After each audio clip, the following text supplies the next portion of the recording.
Selamat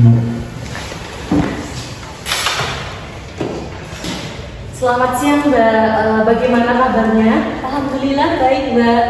Tadi kesini naik apa?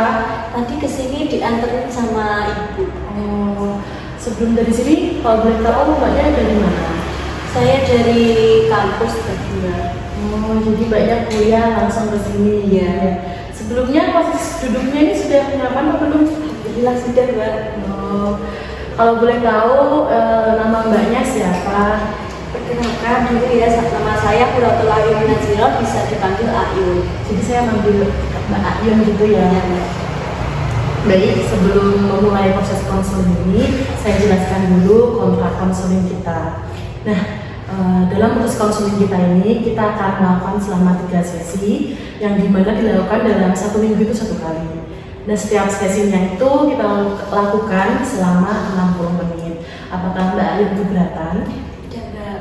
Oh iya, baik, kita mulai saja. Mbak Ayun boleh ceritakan apa sih yang membuat Mbak Ayun datang ke saya?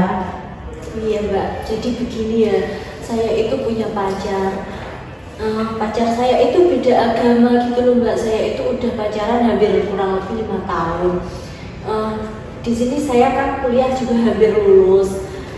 Keluarga itu nanya-nanya kapan kamu nikah, kapan nikahnya, kan gitu. Aku juga bingung. Awalnya sih aku juga tahu kalau sama pacar itu, kalau dia itu beda agama, itu sudah tahu. Terus itu sama keluarga itu terus ditanyain kapan nikah kan gitu toh. Si pacar aku itu dalam agamanya itu kuat banget, sedangkan aku juga kuat banget. Terus gimana ya? Aku itu bingung gimana hubungan ini harus diteruskan apa tidak. Soalnya kan aku juga nggak mungkin kan mau masuk ke agamanya dia, sedangkan dia itu aku ajak ke agamaku masuk Islam, itu dia tidak mau, begitu Mbak. Jadi ini Mbak Ayun itu menjalin hubungan yang beda agama, dan sekarang posisinya itu Mbak Ayun bingung harus diteruskan atau tidak karena sama-sama saling nggak bisa untuk mengalah gitu Mbak Ayun. Nah, kalau boleh tahu, sebelum awal pacarannya itu pihak keluarga dari cowoknya Mbak Ayun atau Mbak Ayun itu pas sudah tahu kalau Mbak Ayun dan pacarnya itu beda agama? Sudah Mbak, jadi begini, mungkin pikirnya orang tua itu kan biasanya ya di luar sana itu kalau bisa ada orang nikah beda agama itu kan salah satu bisa masuk gitu ya Mbak, masuk salah satu agama tersebut. Nah tetapi di sini itu yang saya bingungkan itu gini, saya itu menerima apa enggak, soalnya saya juga tidak mau masuk ke agama Nasrani, sedangkan dia itu tanya juga tidak mau tuh. Apa sebelumnya ini Mbak Ayun pernah ngobrolin nggak sama pacarnya untuk kelanjutan hubungannya bagaimana? Terus apakah kalau pacarnya atau Mbak Ayun itu kalau nggak bisa, apakah kalian berdua itu siap untuk berpisah atau tidak? Udah pernah dibicarakan atau belum sebelumnya? Sebelumnya sudah sih Mbak, saya itu juga sudah putus nyambung sama dia. Pernah itu putus itu kurang lebih 1 minggu gitu ya Mbak, gitu kayak kangen gitu loh, terus sama-sama nyariin gitu, akhirnya kembali lagi gitu. Kita itu kayak sama-sama takut kehilangan, tapi di sisi lain itu karena agamanya itu loh Mbak, gimana ya, ada tembok besar gitu kan nggak bisa ya Mbak. Ya, saya sangat memahami perasaan Mbak Ayun saat ini. Mungkin Mbak Ayun juga bingung. Kalau boleh tahu, pas waktu putus itu apakah Mbak Ayun tetap kayak masih apa ya, nggak mengisi waktunya gitu nggak kan? Sebenarnya sudah saya isi kayak apa ya, misal saya itu kan hobi baca buku, jalan-jalan gitu kan, sudah aku lakukan, tetapi di saat waktu mau tidur itu selalu kepikiran dia gitu. Sebenarnya juga sudah saling blokir sih, tapi gimana ya, kayak tiba-tiba itu tertemu di jalan terus saling bicara lagi gitu, jadi kita balikan gitu. Kalau pihak dari keluarga si cowok juga nggak ada nuntut untuk Mbak Ayun masuk Islam, masuk apa agamanya si cowok Nasrani? Nah, itu juga nuntut gitu kan Mbak? Iya, tapi saya itu tidak mau, soalnya gimana ya, sama-sama kan gitu loh agamanya. Sedangkan orang tua saya itu juga tidak membolehi gitu. Sedangkan saya juga tidak mau, saya sudah apa ya, sudah enak aja di Islam gitu. Iya kan, ini bayangkan saya juga sama-sama Islam. Setahu saya kalau di agama Islam itu memang nggak bisa kan ya, kalau misalkan nikah walaupun beda agama kan juga ya bisa, harus salah satunya ngikut dari pasangannya gitu.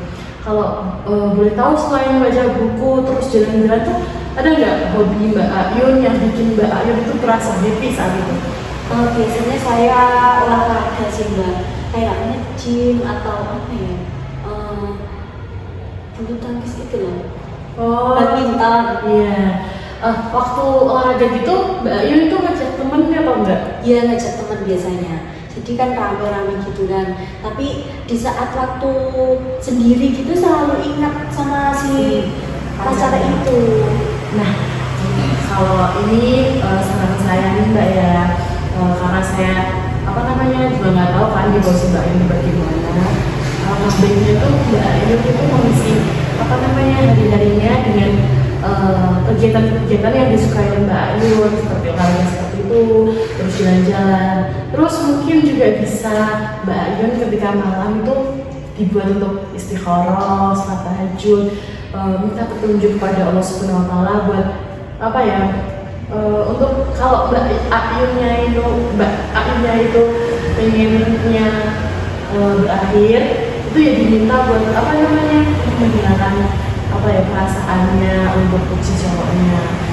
Tapi kalau Mbak Ayun memang masih sayang, juga boleh doanya kalau misalkan supaya hati si cowoknya tuh dibuka gitu loh Mbak, biar bisa masuk ke Islam.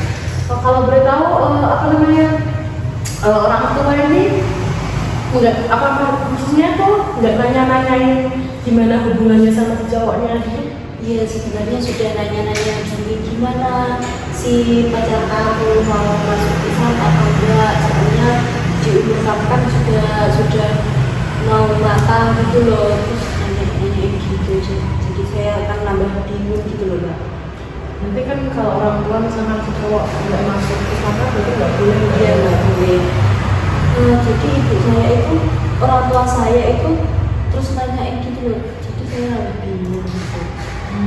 Dan mungkin juga bisa Mbaknya buka hati buat cowok lain, mungkin dari aktivitas-aktivitas olahraga gitu, biar apa ya bikin pikiran jadi fresh gitu kan biasanya Mbak, terus nggak stres, menghilangkan stres gitu kan. Mungkin Mbaknya juga bisa buka hati buat orang lain. Saya tahu ini tuh nggak mudah karena Mbaknya sama cowoknya kan udah lama ya, 5 tahun itu bukan waktu yang singkat. Tapi tidak ada salahnya jika Mbak Ayun itu membuka lembaran baru bersama orang lain atau membuka hati sama orang lain kayak gitu. Mungkin dimulai dari teman-teman di kampus. Masa Mbak Ayun sampai kayak gini kan pasti juga ada yang deketin kan Mbak. Tapi ya saya tahu mungkin Mbak Ayun susah gitu ya Mbak ya. Iya susah. Soalnya juga sudah lama gitu ya Mbak. Iya. Baik. Kalau saran saya untuk apa namanya selanjutnya itu Mbak Ayun coba isi kegiatan-kegiatannya itu dengan hal-hal yang positif, hal-hal yang bikin Mbak Ayun happy. Terus apalagi kalau malam dibiasakan Mbak Ayun buat sholat dulu, terus langsung tidur saja, dengarkan musik-musik yang bikin Mbak Ayun hatinya tenang supaya nggak kepikiran sama pacarnya.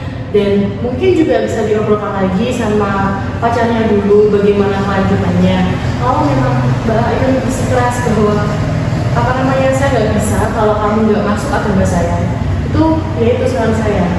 Dan kita lihat, kita akan apa namanya lihat dulu perubahan yang terjadi di minggu depan setelah Mbak Ayun melakukan refleksi diri tersebut.